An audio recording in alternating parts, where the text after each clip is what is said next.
Okay, before I get started, if I look super light, I just changed my light to an LED. So I'm sorry guys. My camera will not adjust itself to make it a little less dimmer. Unless I can find the lens cover. Well, not lens cover, like a shield. I gotta look for it. Maybe that'll make it better, but if it doesn't, until I get a new camera, this is what you're gonna get. I'm not changing my light. I'm sorry, I had to change it for incandescent. It's too expensive in my apartment to pay for my electricity. So I hope you understand. Now, that's gone. What did we get for this show? This is the first one of the year, but also this is a go-home show for the first pay-per-view of the year. And I believe they didn't do a perfect show here, but I want to say this.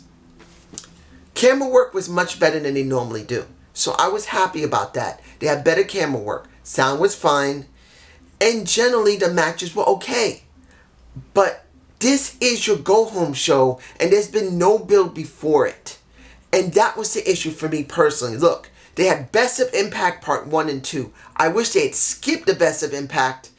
And since they did this on a weekend, they could have easily set this up for this show, another show, and one more show that could have been the go-home show leading into Hard to Kill. I'm being honest here. This should have been one of the 3 shows they should have booked for the holiday. Yes, I know a lot of people wouldn't have watched it, but it would have made better sense. I'm honest here. This would have made better sense because this felt really rushed. Because if you didn't see what was going on Impact Plus, now everyone watches it. It just doesn't seem to make a lot of sense to some people. Now, I've seen most of what was going on, and even though I missed a lot due to the fact of my teeth being ripped out of my skull, and I still got 2 more to go. Oh my gosh, I'm not going to enjoy that. But anyway, luckily I knew what was going on, at least to the point, because I was able to watch the episodes that I didn't do reviews of. So, we look at the first match. Elgin versus Eddie Edwards. It was just a straight match. And I thought, straight out of the box when the match started, they better do a stip with this. Because since they have this match happening on Hard to Kill, there has to be a stip. And there is one. The Call Your Shot trophy is up for grabs. If Elgin wins, he gets the trophy. That means he gets the shot to go after whatever title he wants. Now, was this the best match of the night? It was the most roughest match of the night. It was. It was the most roughest and brutal match of the night. There wasn't that many matches here, but it was the best match and the most brutal match. And then it makes me upset that this should have been saved for the pay-per-view because we're about to see a repeat of this very match. The only difference is there's a stip. I would have liked Elgin forcing Eddie Edwards from what they showed in the very beginning of the show. Eddie saying, I want you. I want you now. Come in the ring. We don't need to wait until Hard to Kill. And he says, no. I want that Call Your Shot trophy. You want me? Do it. Put it up for grabs. And that would have been helpful. I think a lot of this show really needed more backstage segments, more promo segments, or better yet, vid packs that could have helped Hard to Kill. Honestly, it could have helped. But the match itself was very brutal. Neither one of them wanted to sell. Period. There was almost zero selling. They went from one move to another, to another, to another, to another. And I'm not talking about high-flying moves. I'm talking about high-impact moves that are obviously, they weren't playing around. They were hitting each other as hard as they could. Those chops that Eddie was giving Elgin was nasty. Then the clotheslines from hell, a JBL move, was not an easy thing. He was being pretty rough with him. They were exhausted by the time it was over. They were tanked after the first 8 minutes. They were already tanked and they were still going. I gotta say this, they both got good chemistry. But I would have liked to see this at the pay-per-view. Set it up. So I'm not agreeing with this, but it was still a great match.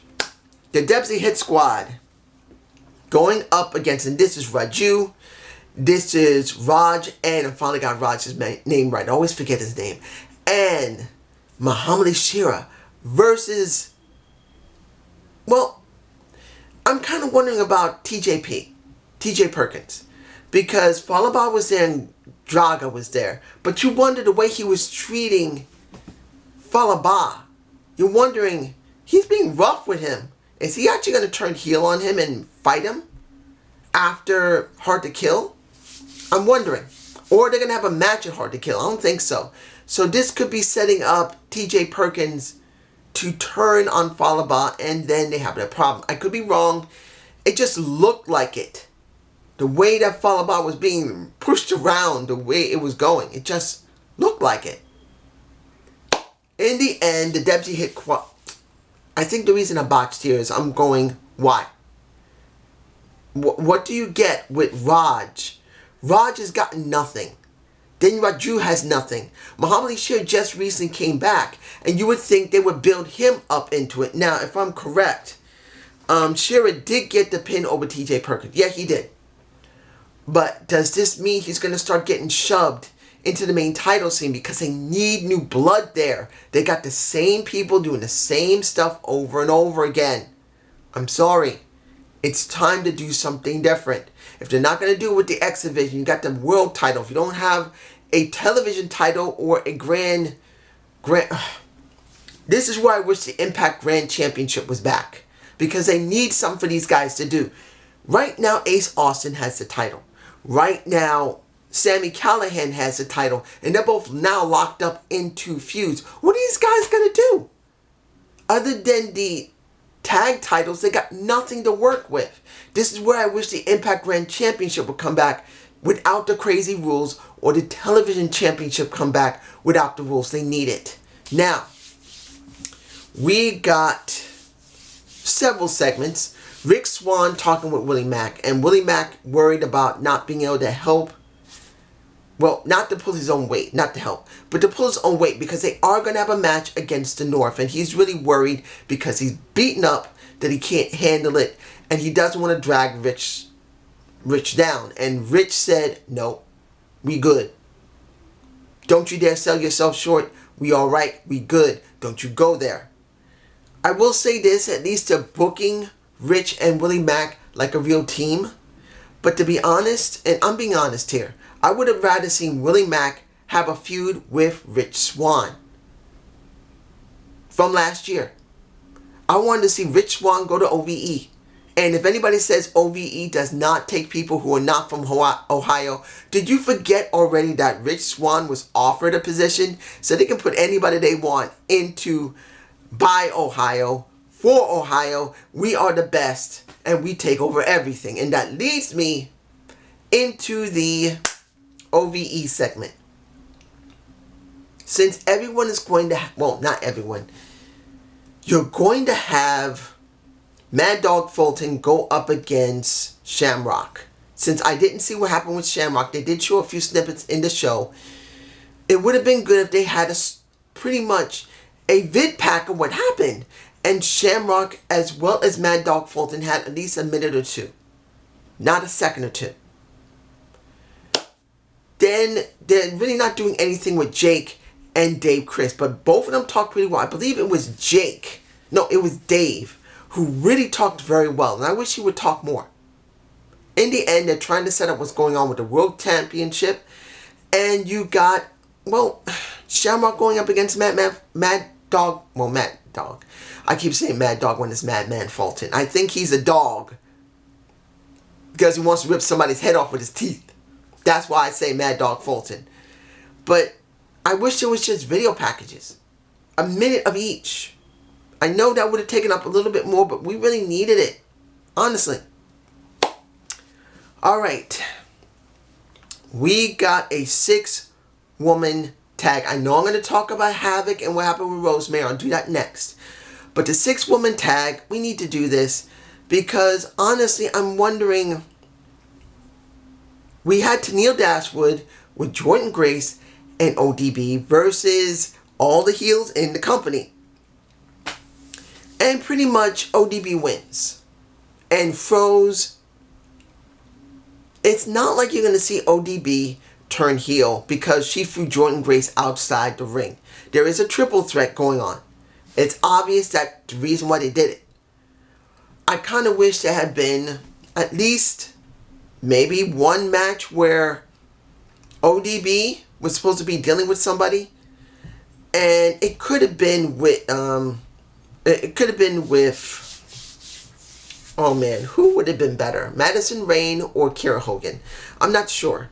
But honestly, it would have been good if they had that. And Jordan Grace was at ringside because they're friends. But then when the situation was all dealt with, ODB whacks Jordan Grace by accident. And you have a little bit more of a friction beforehand. I kind of wish that happened, but maybe it did because maybe it happened on Impact Plus. I didn't see it. But I just feel like it should have been done. It wasn't a bad match. It wasn't perfect. It wasn't bad. And you got a very heavy-chested ODB who everyone loves. If I had to choose between ODB and... Look, I love me some big boobs. But if I had to choose between ODB and Taya Valkyrie, I'm choosing Taya. Not because I like a blonde, because I know she ain't no blonde. But if I had to choose, I think I'd go for Taya over an ODB. Not because ODB is ugly or nothing. Not because those suckers could be fake. I guess I want Taya Valkyrie. I like her. Anyway, this is what we got. Now, Havoc versus Rosemary, which made no damn sense. I'm sorry. Guys, if you guys are liking this story, I'm not. For the simple reason is this. I just feel like they should be doing something with Susie. They should be trying to use Susie to make a story between Havoc and Rosemary and Father Mitchell and the undead realm that should be built up. It should be made. But here, just trying to see what's going to happen with Susie is not enough for me personally. It should be more. It should be that Susie's soul is in the evil part is in the undead realm. And the boss wants his woman back. And he keeps going to Father Mitchell, screaming for him to get her back. And it should be Havoc who's trying to get her back. It should be Rosemary who's trying to keep her and try and use it against her father, who is the boss. And I just don't see it. There should be some type of power struggle. And there isn't. You got Father Mitchell having Susie all the time. And what's going on with Rosemary? Nothing. Now, the match itself, I gotta say this. For the bits they did show, Rosemary looked a bit better than she normally did. Because, let's be honest, Rosemary has been sluggish. She has been sloppy. And instead of adjusting her ring work, she just looked bad. But I gotta say, she didn't do too bad here. In the end, who was it? Havoc won. And then, during that entire situation, you got Susie coming out, waving at the fans, waving at everybody. Father Mitchell upset. Father Mitchell getting laid out by Havoc. But eventually Havoc wins. They grab Susie and they leave. But it's like, they better be leading somewhere with this. Because if they don't, it's going to look bad for Su Yung. It's going to look bad for Havoc. Rosemary, they have done almost nothing because once Allie left and they dropped the Undead Realm angle, she's been pretty much doing nothing. She's been floating. So I don't expect much from Rosemary, even though she does deserve it. Now, we have RVD and Moose versus Cage and Rhino. This is where I really believe they really needed promos. They really needed video packages. I think video packages would have been better. Honestly, it should have been video packages for all four of these guys. Because I don't feel anything. The last time I saw, and that was around the beginning of December, because you guys already know I had 2 wisdom teeth removed. And one of those wisdom teeth was badly compacted. My jaw still ain't right yet. I've been told it'll take 3 months. And it's been a month and about almost a week. Ugh. But from the last time I saw, I didn't see anything going on with RVD. Anything going on with Cage. Now they just stuck them together. They really need to build this. Now, if they did it in Impact Plus, I didn't see it. So I lose out. But if they haven't done that, they really didn't consider this. And this is where they need video packages. Yes, and I want to make this very clear. I'm sure someone's going to say, well, you got video packages at the end of the show when everything was done. Wasn't enough. A few seconds was not enough. 4 minutes, yes. There was roughly 4 minutes after the show was over, but they needed a lot more. Honestly, they need a lot more. And the match wasn't great, but it wasn't bad. In the end, you got the faces winning, which I think was not necessary here. Honestly, they didn't need a match. If you needed a brawl, fine. But not a match. A match really doesn't give us what we need with these four guys. Okay, story time. Or their story. I think that's the best thing. Tessa's story and Sami's story. Let me make it very clear. This was the thing they focused on the most. And I wish they had just made this all about booking the Look, the pay-per-view should have been booked. And they should have had more than a few more than a few shows beforehand to build into this. Just having this as a go-home show and 3 episodes of Impact are the ending of the year, then Impact Best of 1 and 2 just wasn't enough. They needed more. But they did put a large amount of effort into this segment for Sami and Tessa. Tessa got a nasty shiner, so it's obvious she probably did this after Bound for Glory. Or any other time. I think it was Bound for Glory. But I gotta say this. Seeing Sami's story was way more compelling than seeing Tessa's story. And I know Magnum TA was there and they're trying to book this as, well, this is supposed to be special because it's about no longer women being considered women, just considered wrestlers. I understand it. I'm not against women who are wrestlers. You guys know that. But seeing that Sami was the one who had to bring out that he's always promoted and tried to fight for women to be considered equal in wrestling. It shouldn't matter. I can understand it. Sami's story is more compelling than Tessa's, and this is where it's going to fall on its face. You know why? Because it seems like Tessa's entitled. Obviously. This is how she's being booked, entitled. And Sami's the one who's the underdog who's being treated badly here. Because if he isn't lying, and I don't believe he was, at one point he said that both his parents died while he's been wrestling. His mother first died and his father, well, let me back that up. He said his parents always encouraged him to follow his dream. He didn't stop. And when his mother died, his own father said, do not come back, continue going. I think it was in Germany. He said, do not stop. If your mother knew that you came back over this situation, she'd be pissed off and probably kick your butt. Basically, that's what he was saying. And then when his father died, he said a week before or a few days before, his father said, don't come back. Because it sounds like his father knew he was dying. Don't come back. I want you to pursue your dream. I want you to keep doing what you do because I don't want you to stop. I want you to be something. So hearing this, and if it is true, which probably it is, he's way more inspiring than Tessa is. No matter how much you want to spin it, Tessa is not as inspiring as Sami Callihan. If he lost both his parents during the time he's been wrestling since he was in his teens, into his early 20s, do you actually believe that he isn't more important to book? So it makes you think Tessa's the bad guy here. That they're booking this badly. And as I said before, Tessa needed to have 2 possible directions. One, be like China and have DX behind her. Or 2, be booked like Daniel Bryan and lose every freaking match you get your hands on with her and anyone else. She gets treated calm down. She gets treated badly by management. She gets screwed over in her matches. And then she has to claw her way up on her own to become what she is. In a sense, what they've done is combine the two. Having her deal with Sami Callihan and OVE, and then using the ECW originals, and then her fighting against Sami on her own, and then the majority of the time beating the crap out of him. Beating the crap out of him. But in the end, even if she does lose, she still wins. And it doesn't seem like it helps. I just don't know how this is going to be booked. I'm not saying this won't be a great pay-per-view, but honestly, I think this go home show needed more promos. It needed more backstage segments. It needed more video packages to really help the ending of this go home show. This is just me. But I will be doing my, if I don't forget, Hard to Kill review.